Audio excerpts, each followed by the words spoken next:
Fala galerinha do xadrez, tudo beleza? Temos aqui Magnus Carlsen contra Ricardo Nakamura, final aqui dos perdedores. Que história é essa, Rafa?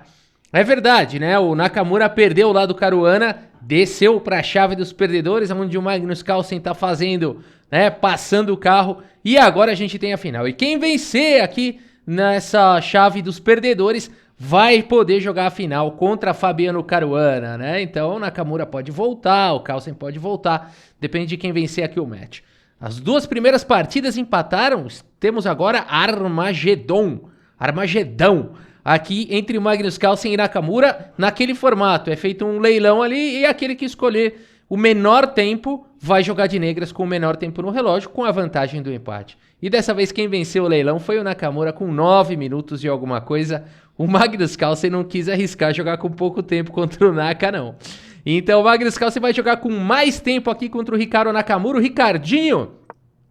E abre a partida aqui com a abertura inglesa C4. Nakamura responde com cavalo em F6, ele tem 9 minutos e 15, que loucura, hein? Carlsen responde cavalo C3, temos aqui E5, e depois do desenvolvimento dos cavalos, a gente tem a variante dos 4 cavalos aqui da inglesa, como a gente viu em alguns dos vídeos recentes, né?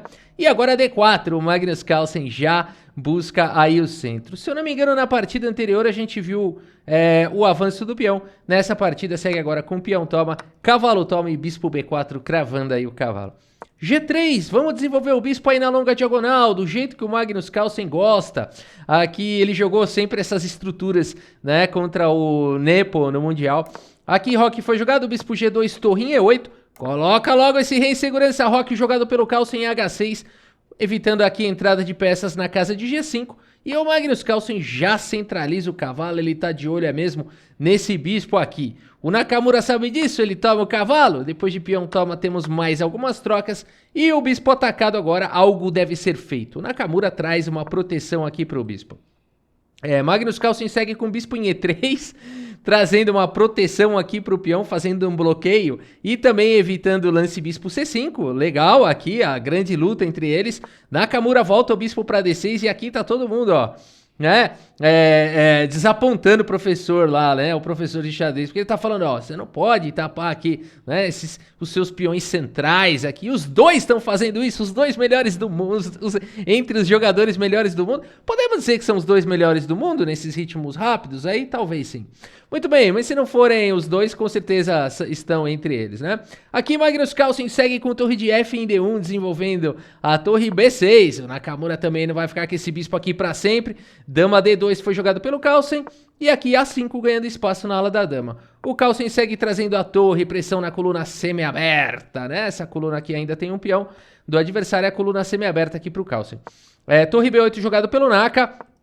E depois de bispo F4 propondo algumas trocas, o Nakamura coloca pressão aqui no peão central. Vamos tentar entender um pouquinho aqui quando o Carlsen joga bispo F4.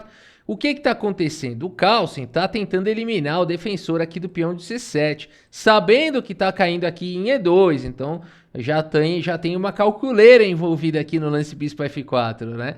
E de fato o Nakamura poderia jogar primeiro um lance como bispo B4, também seria uma outra possibilidade, ou então fazer o que ele fez aqui, jogar com bispo A6. Muito bem, a partida seguiu com E4, o Magnus Carlsen agora mantém o seu centro protegido, temos trocas, bispo toma, dama toma e aqui D6 o Nakamura também protege lá em C7, agora a dama está protegendo e o peão bloqueando. Apesar de que C7 é um alvo agora, como é que o Nakamura vai se livrar disso? Vamos ver. Magnus Carlsen já começa a pesar para cima de C7, torre C3 foi jogado. A dama vem para D8, a torre vem para casa de C1 e torre E7 o Nakamura se segurando do jeito que pode por enquanto. E o Carlsen aproveita para ganhar espaço na ala do rei, manda bala no seu H4. Bispo B5 foi jogado pelo Naka, G4, Magnus Carlsen começa a avançar na ala do rei, F6 aqui pelo Naka tentando controlar os avanços, G5 chega de qualquer maneira, F por G5, H por G5, torre, sai daí pra dama, a dama vem pra casa de G3, mantendo aqui a proteção no peão de G5 que tá atacado duas vezes, e o Nakamura aproveita para tomar então logo esse peão.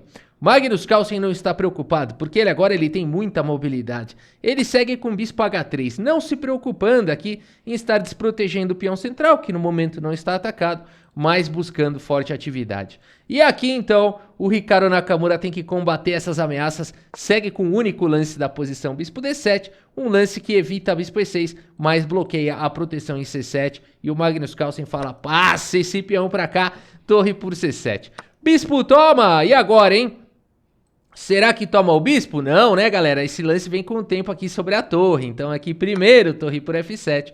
E depois de rei por F7, somente, então, dama por H3. Vamos fazer um pequeno balanço aqui? Questão material, tá tudo certo. 5 peões para cada um. Segurança dos reis. Os 2 reis estourados.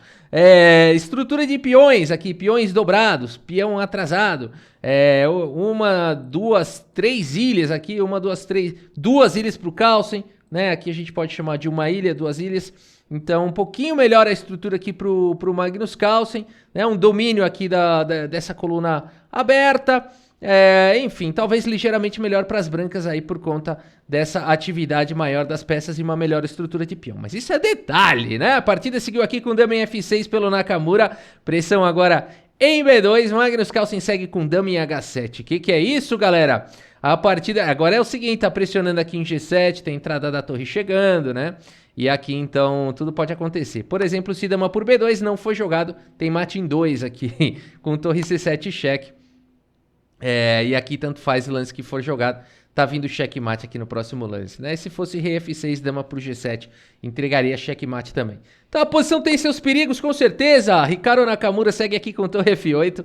Magnus Carlsen segue com torre C7 e cheque. O rei vai para casa de 8.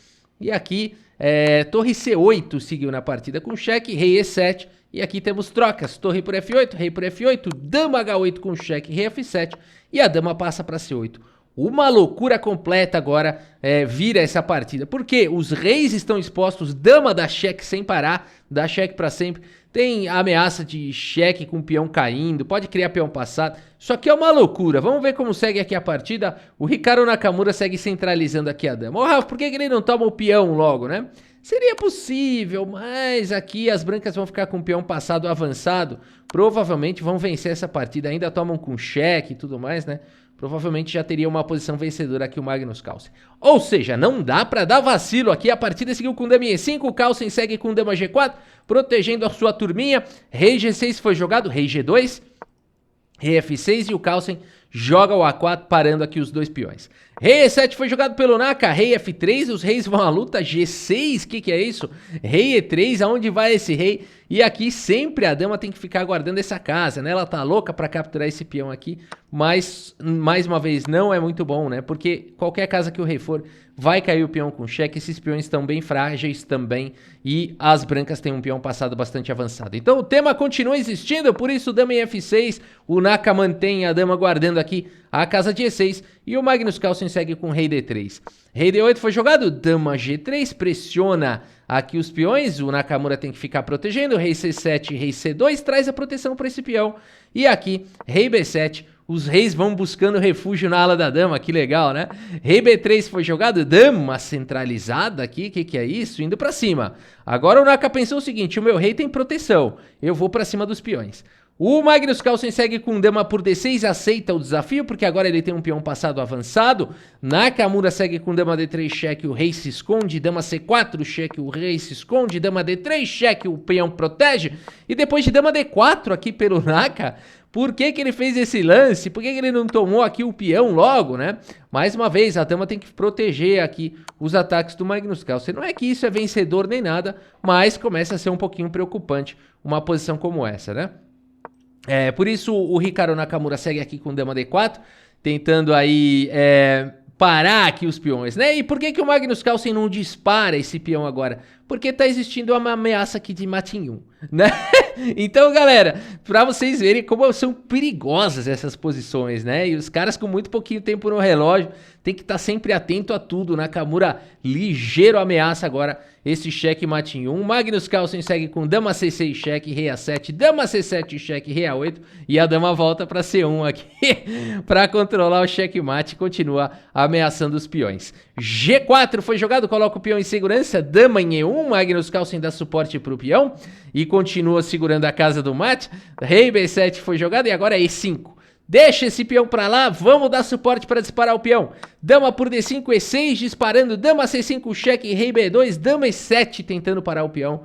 E aqui, galera, já virou, né, loucura, o tempo dos dois caindo, os computadores apontam que dama E5 talvez tenha uma vantagem decisiva aqui, mas é linha de computador, né, galera? Aqui tudo é possível. O Magnus Carlsen segue com dama E4, cheque, rei C7, dama E5, cheque, rei, dama D6, dama cobre, dama G7, cheque, rei C6 e dama por G6. Magnus Carlsen consegue o seu peão a mais, tem um peão passado, tá difícil do Nakamura se segurar aqui. Magnus Carlsen muito próximo de eliminar Hikaru Nakamura e ir pra final contra o Caruana. A partida segue com dama E5, cheque, rei A2, dama em E2 com cheque, rei A3. E agora é o seguinte, pessoal, olha o perigo. Nakamura não pode tomar o peão porque tá vindo E7 cheque, né? E se o rei tentar segurar aqui, a promoção do peão não adianta, né? A dama tá dando suporte. Ou seja, posição vencedora para as brancas. Naka no limite, vai se segurando, rei D6. Magnus Carlsen segue com E7, cheque, o tempo dos dois caindo, rei por E7. E aqui é o seguinte, pessoal. Aqui é o seguinte, o Magnus Carlsen, agora o que ele deve fazer? Capturar esse peão, protegendo o peão dele. Vai continuar aqui com um peão a mais, uma posição ainda muito difícil de defender para as negras. No entanto, nessa posição, o Magnus Carlsen faz o lance dama F6 cheque. Dama F6 cheque. O Nakamura captura aqui a dama e Magnus Carlsen abandona aqui a partida. Abandonou porque não dá mais. O que aconteceu, Rafa? Não é possível. Esse lance aqui, né, a gente tá acostumado a fazer, mas o Magnus Carlsen, né? Que é isso? O que aconteceu aqui? Galera, o dramático Mouse Sleep, né? Aqui é uma partida online e o Magnus Carlsen, pela direção de onde ele soltou a dama, ele tava indo capturar o peão com certeza, né? Então ele foi fazer esse lance, escorregou o Mouse Sleep, né? Aí o Nakamura ganhou do Magnus Carlsen, né? Então chegou a vez do Naka eliminar o Magnus Carlsen, algo tão raro de acontecer nos torneios, né? Num match assim decisivo, o Nakamura eliminar o Magnus Carlsen, mas com o Mouse Sleep ou não, né?